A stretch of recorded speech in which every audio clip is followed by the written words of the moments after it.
Ba ang lahat? Amen. Sige, uwi na kayo. So, handa na ba ang lahat makapakinig ng salita ng Panginoon? Ang huling wika, unang wika ng ating Panginoon. Ito yung kapatawaran. So, sino related sa kapatawaran? Pag sinabing kapatawaran, napatawad niyo na ba lahat ng mga nagkakasala sa inyo? Amen. Depende sa kasalanan. So, base dito, mga kapatid, ang isi-share ko sa inyo ay hindi ito haka-haka o hindi ito sabi-sabi lang at hindi din ikinuwento lang sa akin ni Boss MJ. Okay? Ito ay base sa Biblia. Yung babasahin ko sa inyo ay matatagpuan sa Lucas 23, 33 to 34. Meron dyan. Ang galing nga. Prepare. Ganun sana. Nang dumating sila sa isang bundok na tinatawag na Bungo. Bungo ba? Tama? Ipinako nila si Jesus sa krus. Ipinako rin nila ang dalawang kriminal. Sinabi ni Jesus, pakinggan mga bata, sinabi ni Jesus, Ama, patawarin mo sila sapagkat hindi nila nalalaman ang kanilang ginagawa. Nagpalabunutan ang mga kawal upang paghati-hatian ang kanyang kasuotan. So, purihin ang salita ng Panginoon. So, dito mga kapatid,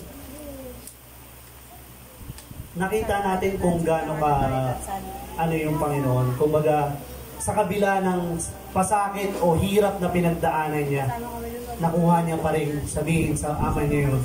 Imagine niyo. Kami lang alam ni Brother Johnson at Brother JR, pag kinat kami. Nandun na kagad yung galit mo, di ba? Pero imagine mo ang Panginoon. Nakita niyo yung nakita natin kung gaano kahirap yung pinagdaanan niya. Pero hindi yun talaga ano ba tawag doon? Hindi yun talaga i-detalye by detalye. So, sino na ba nakapanood dito ng Passion of The Christ? So, ano lang yun? Kurot pa lang yun napapanood nyo. Hindi pa talaga yun yung totaling pinagdaanan niya. So, imagine niyo kung normal na tao gawin yun, mabubuhay kaya? Sa koronang tinik na lang na inilagay sa kanyang ulo, mabubuhay ka kaya? Siyempre, utak yun, di ba?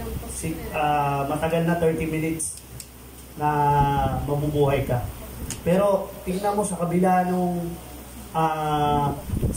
nung paghihirap, pang-aalipusta, binato siya, dinuraan, lahat ginawa sa kanya sa kabila ng kabutihang ginawa niya.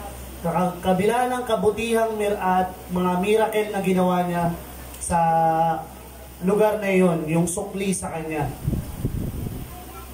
Anong ginawa sa Panginoon? Pinasakitan siya, kung ano-anong ginawa sa kanya, pero sa kabila nun, yung pagmamahal at yung kababaan ng loob at yung pagpapatawad na tinatawag dito yung kapatawaran na sinasabi niya, nandun. Hindi kaya ng normal na tao yun, promise. Kasi ako, kung isa sa buhay ko itong kapatawaran, mahirap bilang tao kung wala kang Kristo sa buhay. Kasi ang hirap magpatawad sa totoo lang. Pero alam nyo, yung lahat ng mga taong nagkakasala sa inyo, pwede nyo siyang gawing purpose sa buhay. Pinagdadaanan nyo talaga siya para tumibay ka.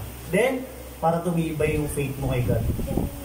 So, etong kapatawaran na to, i-relate ko sa buhay ko, syempre, kailangan. Diba? Kasi ang Diyos, sabi niya patawarin mo sila sapagkat hindi nila alam. Diba? So, imagine niyo na sabi ng Panginoon yun, what if pa tayo? Na tinubos niya na lahat ng ating mga kasalanan. What if pa yung mga nagkakasala sa atin ng salita lang? Diba? Meron ng akong kakilala, pinatay yung niya, pero napatawad niya. Pero, may nasasabi pa din siya. See, hindi niya kayang tumbasan kung ano yung kayang gawin ng Panginoon natin. wala ni isa sa atin dahil walang matuwid eh. Pero dahil sa salitang ito, isa tong reminder na wala tayong karapatan para magdamdam, wala tayong karapatan na hindi magpatawad dahil ultimo ang Diyos. Nagawa niya yun. Paano pa tayo? Diba? So, i-relate ko to sa buhay ko. Past 2022, it's all about sa business namin. Meron akong napasok na hanap buhay, which is wala pa tong place na to. So, nangarap lang ako na nangarap. Kaya nga, laging nire-remind sa akin ni Mama, ni Kim, ng mga pamilya ko, maging matalino ka sa lahat ng bagay. Kasi pwede kang i-bless ni Satanas na akala mo bless pa ni Lord. Noong time na yon, nakakita ko ng opportunity na magbenta ng pintura. Kasi ako, nasa paint industry ako eh. So, hindi naman ligid sa inyong kaalaman lahat. So, meron ako nakitang alam kong kikita ko na maganda. Tinry ko siya. Nagtanong ako, nag-sourcing si Kim. Then, pinag-pray din naman namin na, Lord, kung kalooban mo to, ibibigay mo to sa amin. Tama po ba? So, nag-start yon. May pera kami, hindi naman ganun kalaki. Kasi nag-start pa lang kami bilang nagpapamilya. I-invest ko yung pera na yun doon. So, sa madaling salita, pwedeng bumalik, pwedeng hindi. So, eto na. Bumalik. Kumita, lumaki. Then din, doon ako nag-decide kasi ang bilis ng progress eh. Kumikita siya ng malaki eh. Sabihin na natin, hindi sa pagmamalaki, kumikita ko ng 50,000 a day noong time na yon. Pero, nabulag na ako ng pera noon. Bakit? Sa paanong paraan? Kasi yung business na sinasabi ko na yon is powder siya, tapos may liquid akong ginagawa. Sa isang bote na ganon, worth 3,000. So sa isang galon, nakakagawa ko ng 15 na bottle. So ayun yung standard na sinasabi. So, dahil sa kapusukan mo na kumita ng mas malaki, dinadaya mo na siya. Yung 15, ginagawa kong 20, ginagawa kong 25, pinapadami ko siya. Pero yung presyo, hindi ko binabago. So, nandun yung pagpasok ng kaaway. Na dinadaya ko na, ganito, kala ko blessing pa. Kasi araw-araw may pera eh. Araw-araw may ano eh. Then, eto na. Kung ano yung tinanim mo, yun yung anihin mo. Diba? Merong isang kliyente yung bumili na tinimbang niya yung amount na yun. Eh, hindi lang pala siya yung isang gumawa nun, marami sila. Pero, after nun, nung nangyari na yun, nagtipon-tipon sila, gumawa sila ng senaryo para patigilin na wag na ako magbenta, ganito kanyan, kasi nga, tinadaya, ginaganyan. Then, saka kung nabili to, yung pumasok yung ganong intention kasi nagpapasahod ako ng tao na gumagawa rito. Diba? So, sa kabilang side, kung will ni Lord, dapat pinatigil ko kung hindi ko na kaya. Eh, ginawa ko ng paraan, will ni Satan yung nangyari. Nandaya na ako. So, ang ginawa ko, sinira nila ako sa internet, ganyan, ganyan. Hindi ko pinatulan. Although, na personal na ako dahil pinost na rin yung mga mukha ng anak ko, ng mga anak ko, nila mama. Umiyak ako sa Lord na, Lord, bakit ganito? Hindi ko alam eh. Kasi masyado akong naano sa pera. Alam niyo naman, pag talagang usapang diskarte, ginagawa ko talaga ng paraan. Pero, yun nga, napupunta na tayo sa mali. Kaya make sure, pag meron tayong blessing na hindi ko sinishare sa inyo, kundi para maging aware din kayo nung next, alam nyo na yung gagawin nyo. Then, ang relate neto is kasi dumami yung kaaway ko sa internet. Diba? So, sinira ko, pinusgahan na ako neto, hindi mo pa ako kilala, kung ano-ano pinagsasabi mo, pinost-post ako, yung mukha ko, ganyan. So, yung consequence nandun. Bilang si Jesus na sinabi na, Ama, patawarin mo sila, hindi nila alam yung ginagawa nila. Ginawa ko yun noong 2023. Kasi ang bigat na eh. Kinikimkim ko lang siya eh. Every time na may isip ko, na-stress ako. Nung sinabi ko, Lord, kasalanan ko, patawarin mo ako. Naging ano ko, makasarili, naging ganito ko, ganyan.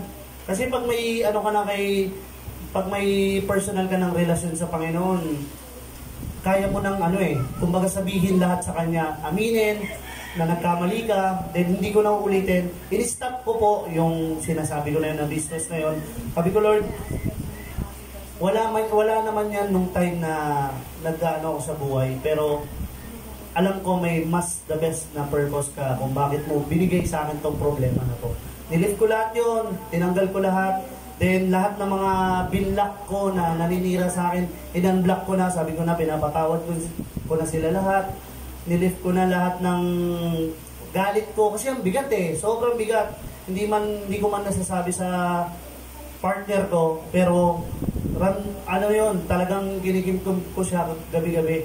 Then, nagkakaroon na ako ng anger issue rin sa mga kliyente na nakakausap ko pag hindi ko trip yung naririnig kasi nga, baka sinisiraan mo lang ako, umano ka lang din.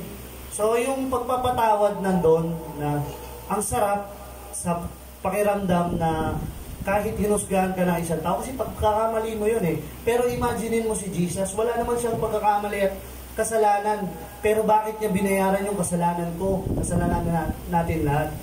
Ganun na lang yung heart niya na patawarin yung mga gumagawa sa kanya na masama. Kaya bilang si Kristo, na ako ay basahan sa kanyang harapan, ginawa ko yung pagpapatawad na yun at yung blessing, alam niyo yun, triple, ilan pa, as in talagang hindi mo na mamalayan kung saan mga nanggagaling yung blessing nung nawala lahat ng galit sa buhay, lahat ng plano. Doon ko napatunayan na iba talaga yung plano ng Panginoon sa atin. Mas the best. Kasi yung plano natin sumasablay tama? Yung plano natin, nagkakaroon pa tayo ng ibang intention Gusto natin mapabilis, ginagawa natin ang mas masama. Diba? Na nakakasira na sa atin, then bilang Kristiyano, hindi na rin maganda yung nakikita sa ating pamumuhay dahil ano yan may ginagawa yan, may focus yan, kaya biglang umangat sa buhay. Kaya ayun, nung binigay ko na lahat, nilift ko na lahat ng galit, grabe, wala akong masabi. As in, hindi na kami natutulog ni Boss MJ. Pasensya na, Boss MJ. First time lang talagang nangyari sa shop natin yon. Kaya si Lord na magbabalik sa inyo yan, lahat ng sipag na binibigay nyo. Then, sa Diyos ang papuri dahil sa pagpapatawad, natutunan ko yun sa sarili ko. Then, bilang supporting verse, meron pa tayo dito na matatagpuan natin sa Pedro 3:18, sapagkat si Kristo na walang kasalanan ay namatay ng minsan para sa inyo sa mga makasalanan, upang iharap kayo sa Diyos. Siya'y pinatay sa laman at muling binuhay sa Espiritu. So, malinaw na malinaw dito sa verse na to, mga kapatid, na minsan lang namatay ang ating Panginoon. Hindi na mauulit yun. At kahit isa dito sa mundong to, walang makakaulit nun, walang makakagawa nun. Naniniwala ba kayo doon? Amen. So, naniniwala rin kayo na tinubos na ni Jesus yung mga kasalanan niyo. At naniniwala rin kayo na hindi masasayang yung mga pag-upo at pagkinig nyo ng mga salita ng Panginoon dito. Lahat to ay nakarecord sa ating Panginoon. Alam ng ating Panginoon kung anong laman ng ating puso. Kaya bilang isa pang verse na i-share ko sa inyo na matatagpuan sa 1 Corinto 15:3, sapagkat ibinigay ko sa inyo bilang pinakamahalaga sa lahat ang tinanggap ko rin na si Kristo'y namatay dahil sa ating mga kasalanan tulad ng sinabi sa kasulatan. So, hindi ito, sabi ko nga nung umpisa, hindi ito ay trip-trip lang, hindi ito ay mabibili mo lang kung saan dyan na nakasulat. Ito ay galing sa Biblia, mga kapatid. Okay? Ito yung pinagdaanan ni Jesus. Then, huwag natin sayangin kung ano yung meron tayo ngayon. Which is yun yung relasyon natin sa Kanya.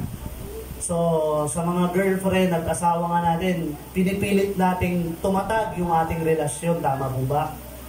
So, sana ganun din yung relasyon natin sa Diyos, higit sa lahat. Kasi pag ang Diyos nasa center ng family nyo, ng inyong magjowa at inyong tawag nito, ng mag-asawa, walang imposible. Walang problemang hindi malulutas. Walang problemang gigiba sa inyo kung ang Panginoon lagi na makikita at lagi niyong nilalapitan. Hindi si kapitbahay. Tama po ba? Amen po ba? Amen. So, andyan po po ang lahat. Amen. So, maraming salamat sa Diyos ang papuri dahil sa unang wika na pinamagatang kapatawaran. So, kung meron kayong mga kaaway dyan, pwede nyo nang yakapin. Kasi, OT na lang yung nilalabi natin dito sa buhay. Then, bilang mag-asawa at kung meron man kayong hindi pagkakaunawaan, huwag na natin sayangin sa puro galit. Galit, selos, puro pagdududa. I-lift na lang natin sa Panginoon yan. Okay? So, maraming salamat dahil nagkaroon ako ng chance i-share sa inyo yung ganitong Word of God. So, sa Diyos ang papuri dahil na-deliver, naintindihan nyo pa ng konti. Kahit konti lang, okay lang. Kasi wala pa akong ganito. Okay. Pero sa Diyos ang papuri dahil ginising niya pa ako upang magsalita dito. So, okay lang bang mag-pray tayo after nitong message natin? So, sa Diyos ang papuri, Amang banal na nasa langit, maraming salamat sa word mo na ibinigay mo sa amin, sa reminder na hindi namin dapat sayangin yung mga pagkakataon sa aming sa mundong ito, Panginoon. Maraming salamat, Panginoon, dahil napatawad na namin ang aming mga taong nagpagkakasala sa amin at napatawad na rin namin yung mga taong magkakasala pa lang sa amin. Maraming salamat, Panginoon, sa Diyos ang papuri, in Jesus' name, Amen. Pinaalalahanan tayo kung paano magpatawad. So yun mga kapatid, sabi nga ni Brother Par, wala po tayong karapatan na hindi magpatawad dahil ang pinakaunang modelo ng pagpapatawad ay ang ating Panginoong Jesus. So sino po ba tayo? Arte naman natin kung hindi tayo magpapatawad sa ating kapwa. Amen po ba? Ayan. So tanggapin na lang. Kasi mahirap magpatawad pag hindi mo kayang tanggapin eh. So kailangan natin tanggapin. Kasi pagka pinagpatawad ka sa kapwa mo, hindi na yun mababago, hindi na yun mababalik, hindi niya na yun marereset. Ang mangyayari na lang po ay tatanggapin na lang natin kung ano man yung ginawa sa atin ng kapwa natin. At doon tayo magkakaroon ng pagpapatawad. Kaya yun po, sa Panginoon po ang papurin pagsamba. Ngayon po nadako tayo sa pangalawang wika naman po ng ating Panginoon. Sister Giselle po ang mag-share sa atin. Purihin po ang Panginoon sa buhay ni Sister Giselle. Ayun, praise God. Dadako na po tayo sa pangalawang wika ng ating Panginoon. Sabi po dito sa Luke 23:43, and Jesus said to him, assuredly I say to you, today you will be with me in paradise. Sa Tagalog naman po, sumagot si Jesus, sinasabi ko sa inyo, ngayon din isasama kita sa paraiso. Dito po sa verse na to, makikita po natin yung word of assurance na binigay ng ating Panginoon sa kriminal na nakasama niya sa krus ng Kalbaryo. Sabi nga dito, hindi nagkasala ang ating Panginoong Jesus. Subalit dahil sa ating mga kasalanan, siya ibinilang na makasalanan. Sa supporting verse naman po sa salita na yon, sa 2 Corinto 5 verse 21, kailanman hindi nagkasala ang ating Panginoon. Hindi nagkasala si Kristo, ngunit alang-alang sa atin, itinuloy siyang makasalanan para sa pamamagitan niya ay maituring tayong matuwid ng Diyos. So, ang ating Panginoong Jesus ay ipinako sa krus ng Kalbaryo sa pamamagitan ng dalawang kriminal. Alam naman po natin yon na habang siya ay nandun sa krus ng Kalbaryo, nakapako, nilain po siya, ininsulto po siya ng mga marami, at higit sa lahat po ay sinabihan po siya na nilait at sabi, nailigtas niya ang iba, subalit ang kanyang sarili ay hindi niya mailigtas. Ganon din yung mga kawal na nandun, siya'y nilait, inulsulto, at sabi, kung ikaw ay hari, iligtas mo ngayon ang iyong sarili. Ganon din, iligtas mo ang iyong sarili, kasama kami. So, ayun po, at saka yung isa naman po, yung isang criminal sabi naman po, di ba ikaw yung Mesiya, iligtas mo ngayon ang iyong sarili, pati kami. Yun yung sabi ng isang criminal. So, parin nagsalita yung pangalawang criminal doon sa krus ng Kalbaryo, nakatabi ni Jesus. Sabi niya, hindi ka ba natatakot sa Diyos? Ikaw ay pinorasahan katulad niya, dapat lang tayo'y parusahan dahil sa ating mga ginagawang kasalanan. Dahil sa ating ginawang pagkakamali, subalit ang taong ito, which is si Jesus, wala siyang kasalanan at sinabi niya sa Diyos, alalahanin mo ako, Jesus, alalahanin mo ako kapag ikaw ay naghari na sa iyong kaharian. Sumagot naman si Jesus, sinasabi ko sa iyo, ngayon din, isasama kita sa paraiso. Dito po makikita natin na si Jesus ay nagbibigay po ng assurance doon sa pangalawang kriminal. Diba sabi nga po sa Luke 23:43 na, assuredly I say to you, you will be with me in paradise. Tapos, yung binatawang salita ng ating Panginoon, isang nakakamangha po yun na sa kabila ng pagkakamali doon sa mga kriminal na nasa gilid niya, ay nagawa niyang i-assure na isasama niya yung isang kriminal na nandun sapagkat nananalig at nananampalataya siya na si Jesus ay ating tagapagligtas. So ayun po, tayo din mga kapatid ay katulad ng dalawang kriminal na nakapako dun sa tabi ng ating Panginoong Hesus, na tayo po ay nagkakamali, tayo po ay nagkakasala, hindi man tayo katulad nila, nakapatay po sila, ganun. Pero sabi nga diba na pag ikaw ay nagkimkim ng galit, pag ikaw ay nagkimkim ng sama ng loob sa iyong puso, ay ikaw ay nagkasala na. So ayun po, supporting verse naman po doon sa Romans 3:10 na walang matuwid, walang isa. Tayong lahat po ay nagkakasala sa ating Panginoon. So ayun po, dito po ay makikita po natin na katulad ng isang kriminal na makasalanan, nakapako sa tabi ng ating Panginoong Jesus, bagamat siya po ay maraming kasalanan, tinanggap siya kasi nakatanggap siya ng kapatawaran buhat sa ating Diyos, at siya ay nagkaroon ng assurance of salvation dahil nananalig siya sa ating Panginoon. Tayong lahat mga kapatid ay nais ng Diyos na magkaroon ng assurance of salvation, gaya ng isang lalaking kriminal na nakapako sa kanyang tabi. Yung assurance of salvation po dun sa isa na kaya isasama siya ng ating Panginoon sa paraiso ay dahil in-accept niya na siya po ay makasalanan. Dapat tayo po ay ganon. I-accept natin na tayo po ay makasalanan, na hindi po tayo matuwid sa harapan ng ating Panginoon, na hindi po natin na yung kaluwalhatian niya, hindi umabot yung ating sa kaluwalhatian ng ating Panginoon. Tapos yung pangalawa naman po ay maniwala po tayo sa ating Panginoong Hesus. Diba sabi sa Luke 23:40, ngunit pinagsabihan naman ito ng kanyang kasama, wala ka bang takot sa Diyos? Ikaw ay pinarusahan din tulad niya. Tama lamang na tayo parusahan ng ganito dahil sa ating mga ginawa. Ngunit ang taong ito ay walang ginawang masama.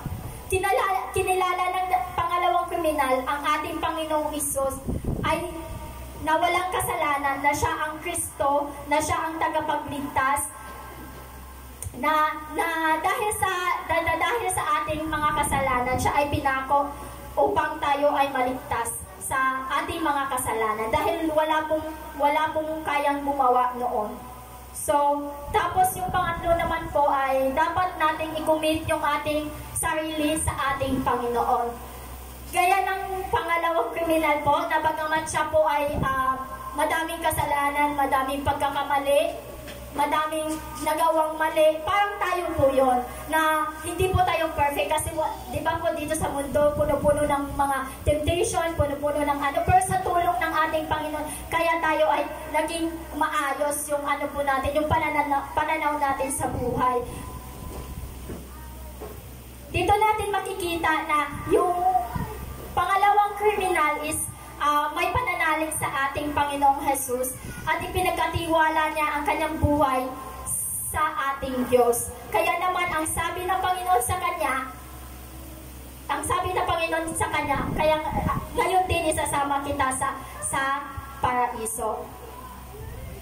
Tapos paano mo nalalaman na paano mo na sabi na assured na po siya na sinama siya ng ating Panginoon. Di ba may mga po tayo yung character na kung paano tayo naligtas. Doon po kasi nakita ng ating Panginoon na nagpakumbaba yung isang kriminal sa harapan niya. Inaccept niya na siya ay makasalanan. Naniniwala siya na ating Diyos ay siya ay tagapagligtas sa atin. Tapos yung ating Diyos ay siya ay Misaya. Tapos kinumit niya yung buhay niya sa ating Panginoon. Naniwala, nanalanig, nanampalataya siya sa ating Panginoon. Di ba sabi po sa Efeso 2 verse 8, sapagkat dahil sa kagandahang loob ng Diyos, kayo ay naligtas sa pamamagitan ng pananampalataya. At ito ay kaloob ng Diyos at hindi mula sa inyong sarili. Kaya tayo naligtas dahil sa ating pananampalataya, hindi sa ating mga ginagawa na mabuti. Dahil yun sa kagandahang loob ng ating Panginoong Jesus. So ayun po, mga kapatid, dito naman po ay makikita natin kung sino po ba nasa atin po yung kung sino po sa dalawang kriminal yung ang tawag dito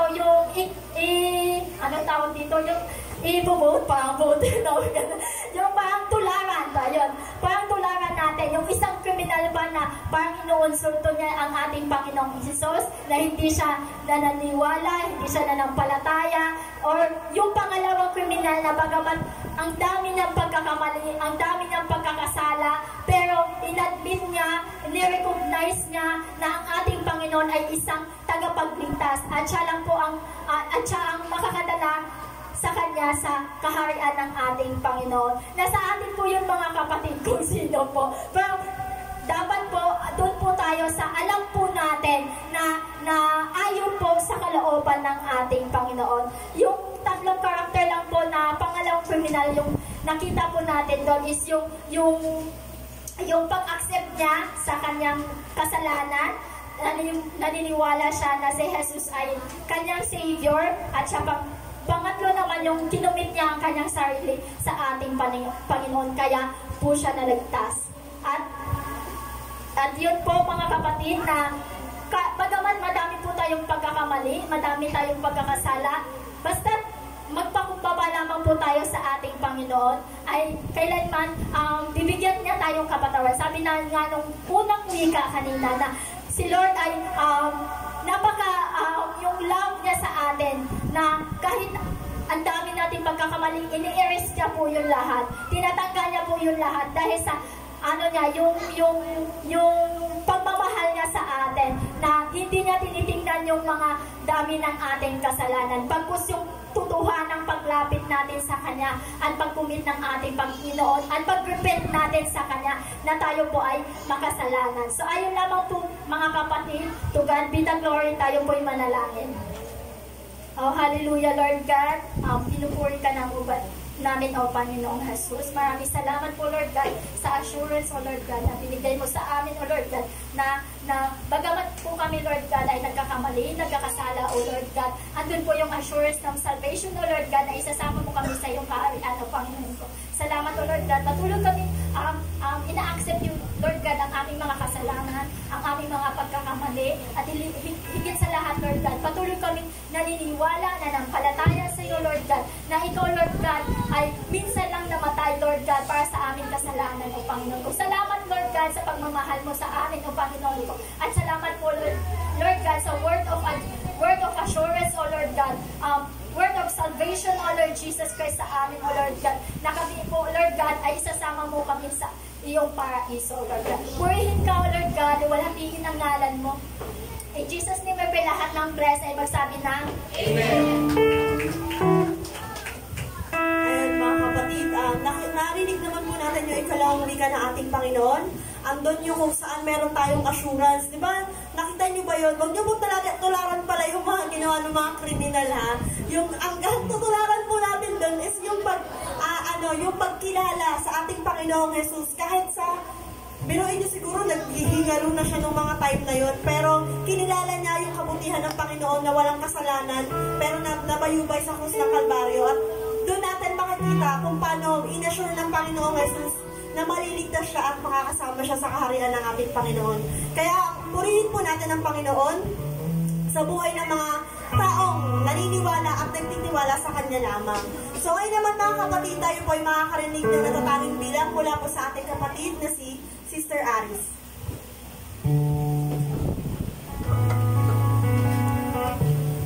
Mga kapatid, tayo po ay samahan niyo po ang umarit sa Panginoon.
namin po sa buhay ng kapatid natin na Sister Alice. Talaga medyo natouch kami sa iyong pag-awit, kapatid.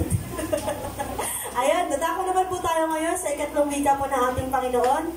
Si Sister Z naman po ang mag-share sa atin kung ano nga ba ang pangatlong wika ng ating Panginoon.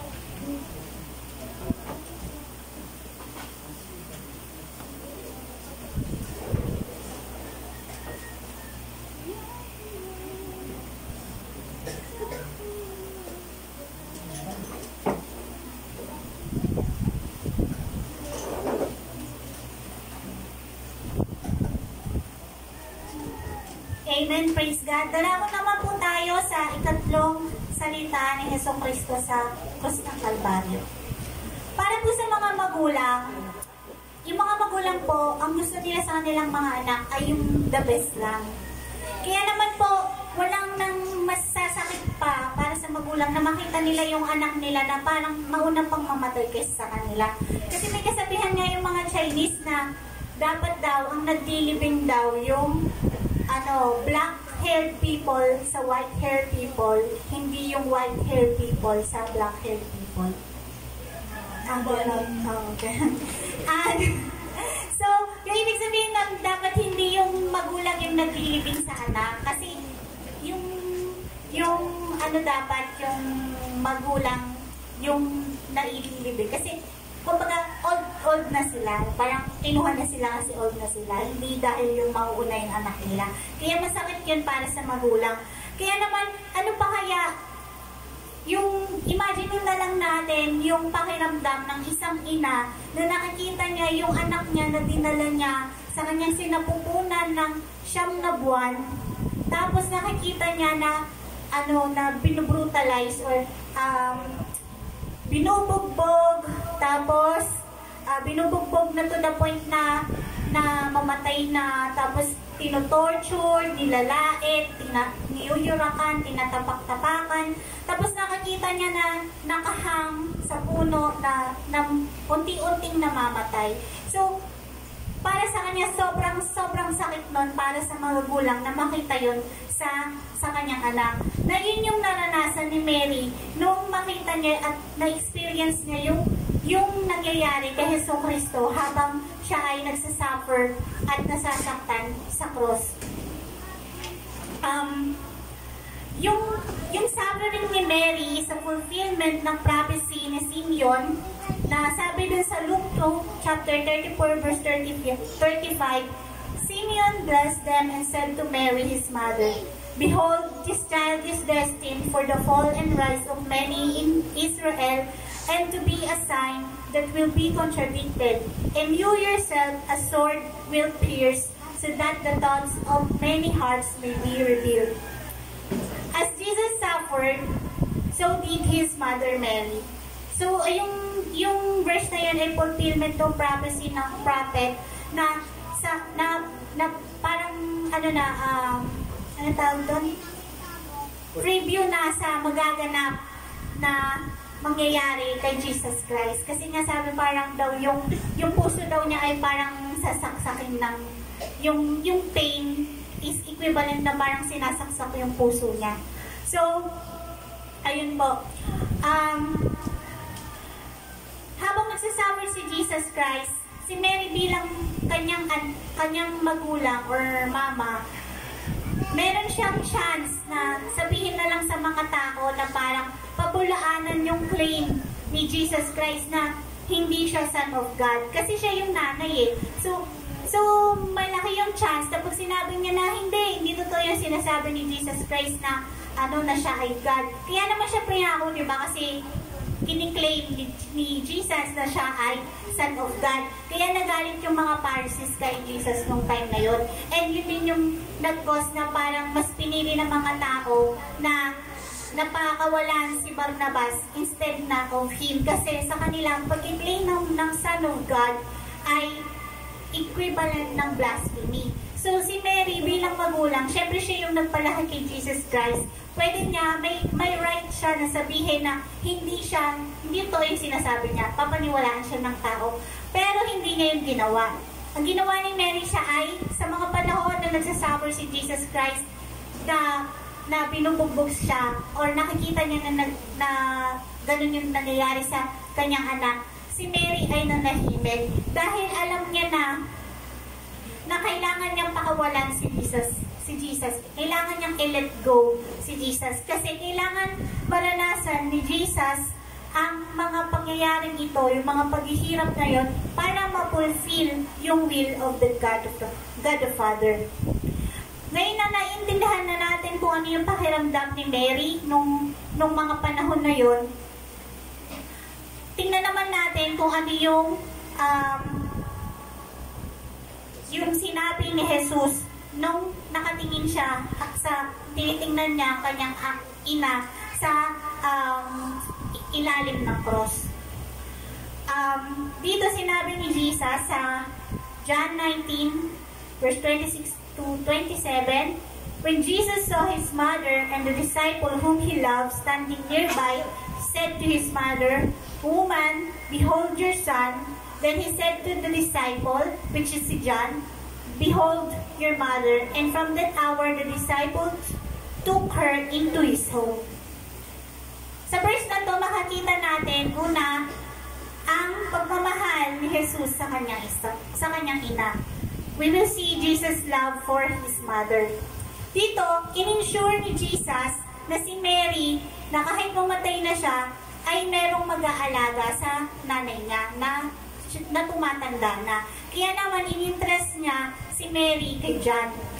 It showcased yung malalim na pagmamahal at concern ni Jesus sa kanyang nanay. Na even in his last moments, even his in pain and suffering, hindi niya ininda niya yung pagsasuffer niya. Meron na akong napanood na documentary, parang in-interview yung mga medical practitioner, like mga doctor. Tapos, in-interview sila kung paano daw ba kahirap yung pakiramdam or pagsasuffer sa cross. Tapos sabi nila, yung pagkapako daw sa cross ay isa sa pinaka-brutal at pinaka-masakit na mararanasan ng isang tao.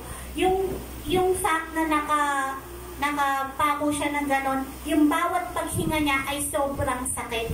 Humihinga lang siya, kahit magsalita siya, sobrang sakit yon. So, wala daw parte ng katawan ni Jesucristo ang hindi masakit. Tapos, ano pa siya, di ba, parang dinutay-gutay pa yung kanyang laman at hinataw-hataw siya. So, yung mga nerves niya doon, sobrang sakit na active talaga.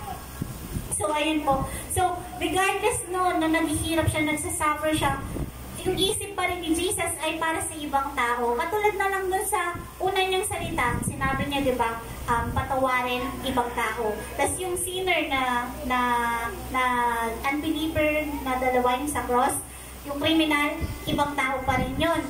Tapos itong pangatlo na word niya, para sa ibang tao pa rin kasi para sa kanyang magulang at sa kanyang sa disciple naman niya. So, kahit pinufulfill ni Jesus Christ yung spiritual responsibilities niya through suffering and dying on the cross, hindi niya ni-neglect yung earthly responsibility niya bilang anak sa kanyang magulang. Pinapakita dito yung importansya ng familial bonds and responsibility ng bawat isang tao. Yung attitude ni Jesus sa word na to, nire-reflect yung word of God sa Exodus 20 chapter 20 verse 12 na sinabi na ni God na honor thy father and thy mother that thy days may be long upon the land. Tapos to honor parents means to love and respect them. It also means to obey them. The scriptures tell children to obey your parents in the Lord, for this is right. So, yung ginagawa ni Jesus na paghabilin sa kanyang ina kay John ay sa mata ng Diyos na sa kabila ng kanyang paghihirap ay ginagawa pa rin siya na mabuti sa harap ng Diyos. So, sa ikalawa naman pong makikita natin dito sa third last word ni Jesus Christ is ang formation of new spiritual family. Napansin niyo po ba na sa kabila na may mga kapatid si Jesus Christ, yung nanay niya, inihabilin niya, may kapatid siyang biological, pero inihabilin niya si Mary kay John na kanyang disciple instead sa kanyang mga kapatid. Kasi yung mga kapatid niya that time, sa time na yun, ay hindi pa naniniwala. Unbeliever pa sila. Although later yung magiging believer sila, pero this time, unbeliever pa sila. Kaya ang kinilala niyang kapatid dito, kasi meron ditong verse na sabi, Mark chapter 3 verse 35, where Jesus says, "Whoever does God's will is my brother and sister and mother." So, nire-recognize niya si John na siyang disciple, na ginagawa ni John yung God's will as his brother. Kaya kay John niya inihabilin si Mary. At the same time, yung paghahabilin niya, yung act ng paghahabilin niya na yon kay John, ay kay Mary to John, ay nag-create ng family blood, family bond, na hindi nagmumula sa blood ties or hindi sa biological. Doon nag-start yung, kaya tinuturing natin yung bawat isa natin as brothers and sisters in Christ. Doon nag-start yung pag-birth of new spiritual family. In-extend ni Jesus yung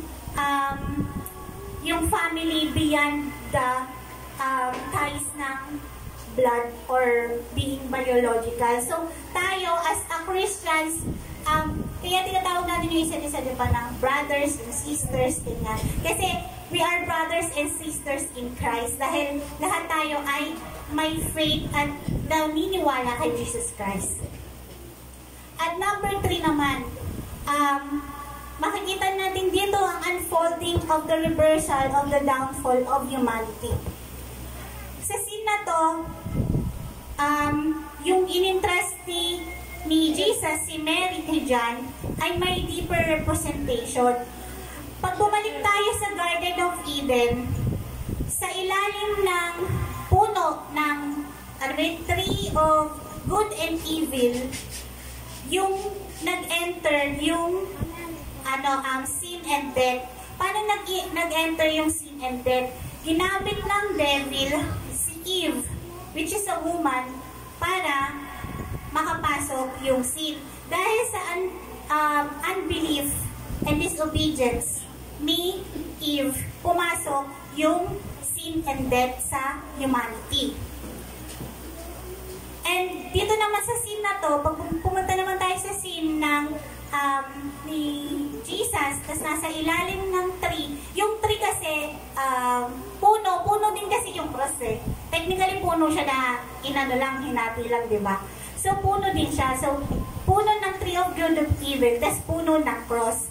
Tas sa ilalim ng cross, nandun si Mary. Si Mary naman, ginamit naman siya ni God para naman magkaroon ng redemption.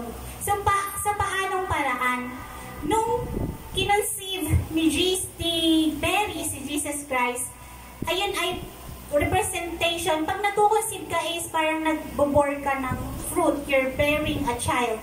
So, nakita niyo yung parang relate nun. Si Eve, meron din siyang fruit na hawak. Si Mary, may fruit din siya na hawak, which is si Jesus Christ.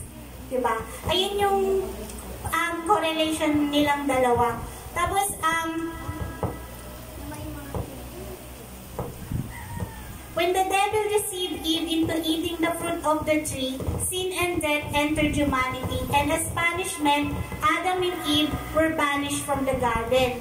This sin caused them to be separated from God, and a large chasm o chasm between God and man because of sin ay nagkaroon ng separation. Sabi sa Romans chapter 6 verse 23, "For the wages of sin is death." So, the devil used Eve, a woman, to allow sin to enter. But God, in His infinite wisdom, mercy, and grace, thought of a way to counter the devil's move. So it started with a woman. So God used another woman, Mary, to allow the Savior and Redeemer to enter the world. Si Jesus, yung fruit na yon. Mary's faith and obedience, yung kita nyo, si Eve, meron siyang unbelief. Kasi pag hindi ka naniwala, sinabi na nga ng Diyos na huwag mo kainin. So, unbelief na yon. Tapos plus disobedience kasi kinain pa niya. Tapos ito namang si Mary naman, meron siyang faith and obedience. Ano yung faith niya? Faith na niwala siya nung sinabi ng angel na magbubor siya ng Son of God. Na si Jesus ay manggagaling kay God. Tapos obedience, kasi nanahimik siya. Obedience is all throughout ng buhay ni Jesus ay yung lalo na sa time na nag-i-evangelize si Jesus, lagi siya nagsusupport kay Jesus. Tapos yung time din na nasa cross, no, kailangan nang ma-fulfill yung kailangan na ma-fulfill sa buhay ni Jesus Christ, yung pagkabatay niya sa cross, andun pa rin yung obedience ni Mary. So, yung obedience ni Mary na nag-result naman sa ating salvation. Si Jesus represents the fruit of God's redemption to humanity. Sabi dito, sa verse na yon, merong verse dito na nagpapatunay nun, which is John 6, chapter 51, verse 58. Sabi ni Jesus, I am the living bread that came down from heaven. Whoever eats of this bread will live forever, and the bread that I will give for the life of the world is my flesh. The Jews then disputed among themselves, saying, How can this man give us his flesh to eat? So Jesus said to them, Very truly, I tell you, unless you eat the flesh of the Son of Man and drink his blood, you have no life in you. Those who eat my flesh and drink my blood have eternal life, and I will raise them up on the last day. For my flesh is true food, and my blood is true drink. Those who eat my flesh and drink my blood abide in me, and I in them. Just as the living Father sent me, and I live because of the Father, so whoever eats me will live because of me. This is the bread that came down from heaven, not like that which your ancestors ate, and they died. But the one who eats this bread will live forever. Sino yung ancestors na sinasabi niya dito? Si Adam and Eve. Yung kinain nila, di ba, yung fruit ng namatay sila. Pero dito, ang kakainin naman ng mga believers ay si Jesus Christ, which is yun yung pag-accept to God as His Lord and personal Savior. Na, si Jesus mismo nagsabi na kailangan natin siyang kainin. Siyempre, metaphorical way yun, hindi yun literal na kakainin mo si Jesus. Kasi eating here stands for believing and accepting Jesus Christ as our Lord and Savior. The fruit that Eve handed Adam brings death, while the fruit that Mary bore, which is Jesus Christ, brings redemption and eternal life. The act of Eve led the fall of man, while Mary's obedience allowed for the coming of the Savior. This contrast shows the divine plan of God unfolding. In the same way, the tree in the Garden of Eden brought about the downfall of humanity, while the tree of the cross, of which Jesus was crucified, became the symbol of our salvation. So, in conclusion, the third word of Jesus on the cross is not just about the act of entrustment that shows us the importance of love, responsibility, community, and continuity in the Christian faith. It is also a representation of the reversal of the fall of man, the formation of a new spiritual family, and the promise of eternal life through faith in Jesus Christ. In accepting Jesus, it symbolizes the eating of the fruit from the tree of life. We are offered redemption and the promise of eternal life. So sabi nga bilang pagtatapos, sabi nga sa John 3:16, For God so loved the world that He gave His only begotten Son, that whosoever believe in Him will not perish but have everlasting life. So salamat po sa salita ng Diyos. Tayo po'y manalangin ng maigli. Hallelujah, hallelujah po rin God Diyos sa manaming nasa langit.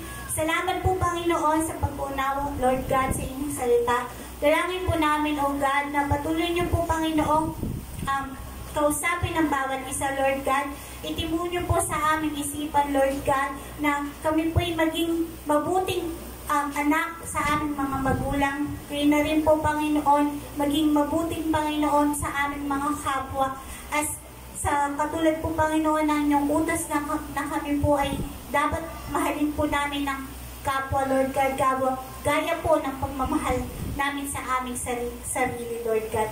Lord, maraming salamat po muli sa inyong salita. Sa inyo po ang mataas na papuring pagsambat parangal. In the mighty name of Jesus, Amen.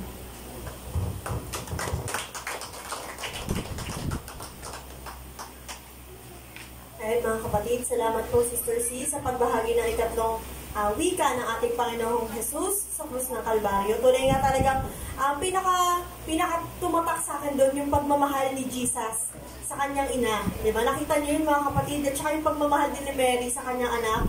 Nung time na nahihirapan si Jesus, diba? Kung ikaw yung nanay, bakit niyo sinasaktan yung anak ko? Pero dahil para ma-fulfill yung prophecy, nangyari, yung dapat mangyari. Kung tutuusin, anak ako ng Diyos, uy, huwag niyo na ako saktan.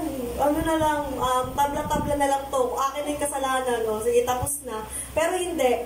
Andun yung in-accept niya lahat. Kung paano siya trinato, kung paano siya hinusgahan, kung paano niya rin tinanggap yung mga bagay na naranasan niya nung time na yon. So mga kapatid, di ba, buti ng ating Panginoon. Talagang kailangan natin mag-seatbelt sa kabutihan ng Panginoon dahil talagang aalugin tayo ng bongga. Talagang yung pagiging Kristiyano mo, yung pagtanggap mo kay Jesus, dito mo mararamdaman at dito mo talaga maiintindihan pa mas lalo kung ano ba yung mga bagay na ano ba yung tinanggap mo nung Kristiyano ka na. Hindi lang po yun basta religion, hindi lang po yun basta naniniwala ka lang, kundi yung pagtitiwala, yung faith natin sa Panginoon. Kaya lagi po natin yung tatandaan, at ipaglalaban po natin palagi ang faith natin sa Panginoong Jesus. Kasi hindi po biro yung pinagdaanan ng ating Panginoong Jesus. Ngayon naman po, dadako tayo sa ika-4 na wika ng ating Panginoon. Tatawagin ko po si Kuya Aaron para i-share ang ika-4 na wika. At medyo baguhan to si Brother Aaron para salamat sa Panginoon at tinanggap niya yung hamon na tumayo dito sa harapan at i-share po ang ika-4 na wika ng ating Panginoong Jesus. Magandang hapon mga kapatid. Nagpapawisan tuloy ako. Ang haba ng mga ninyo. Umpisa na natin. Ito ang ika-4 na huling wika ng Panginoong Hesukristo.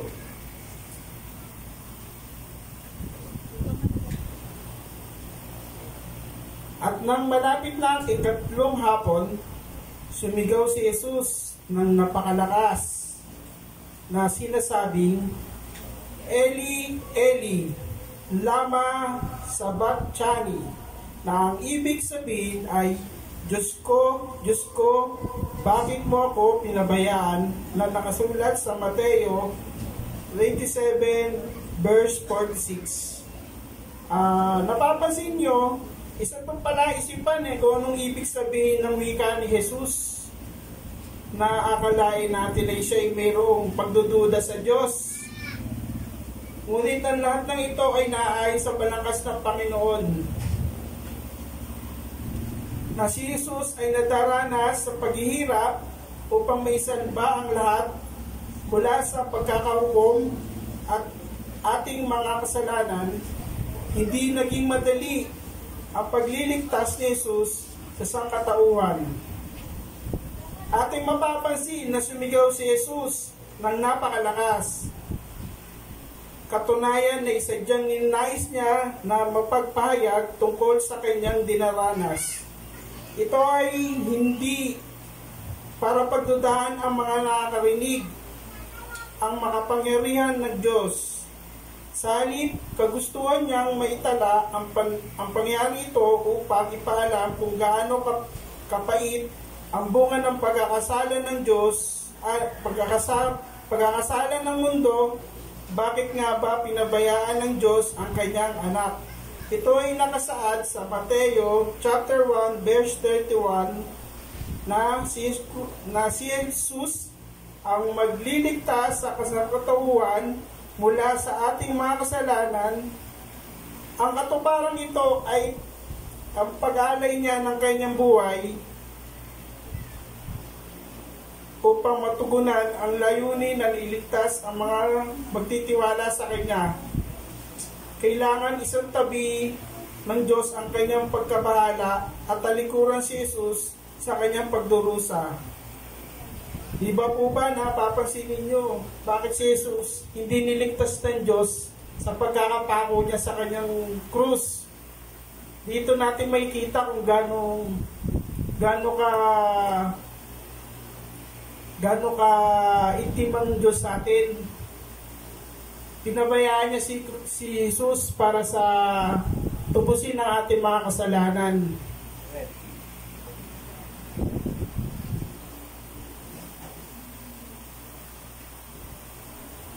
Ang pagmamahal ay nagpatuloy sa pagbibigay ng kapatawaran at bagong buhay at walang hanggan na sino man tatanggap sa Kanya. Sa kasalukuyan, marami sa ating may nagdududa sa Diyos dulot ng kapangyarihan na ating kinakaharap. Maaaring sambitin na rin natin ang wikang, Diyos ko, bakit mo ko pinabayaan? Subalit ang katotohanan ay patuloy na nagsasabi na ang Panginoon ay palagi natin kasama. Totoo po yan. Minsan nakakapagsalita tayo na hindi maganda. Minsan sinisisi natin ang Panginoon kung bakit tayo nagkakaroon ng mga problema mabibigat sa buhay, nagkakaroon ng alitan sa loob ng tahanan. Hindi po ba?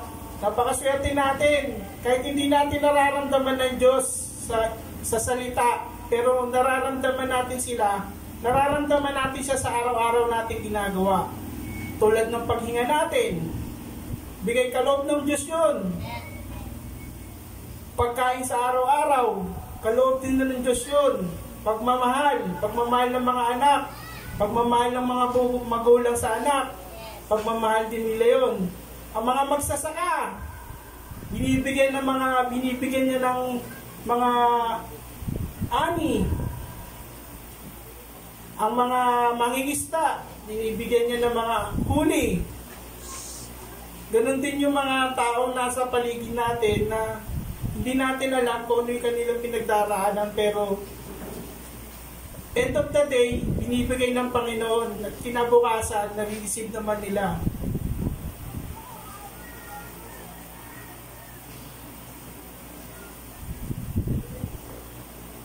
Sino ang magiging kakampi ng mga kabataan at mga kababaehang biktima ng pang-aabuso? Tayo ang Diyos. Tayo ang kasama ng Diyos at magiging tugon sa pangahoy ng alipin ng mga lipunan. Ang mga tao ngayon, iba na. Diyan yun may nagkakaroon tayo ng problema. Hindi naman natin alam yung nangyayari sa loob ng tahanan, nachichismis, may mga ganung bagay ngayon. Kaya ang isa sa mahalaga doon, hindi tayo pinapabayaan ng Diyos. Kaya dapat strong lang tayo palagi. Kahit anong mangyari, hindi man tayo tugunin ngayon, may bukas, sa makalawa, sa isang araw. Yun ang dapat nating hintayin kung ano pa man. Ito,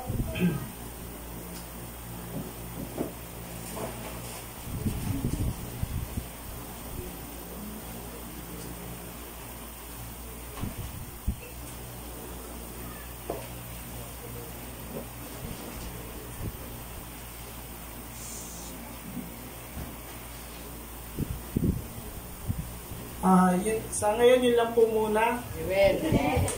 Pasensya na po at hindi ako nakapag-prepare na maayos. Salamat po sa Panginoon at magandang hapon po.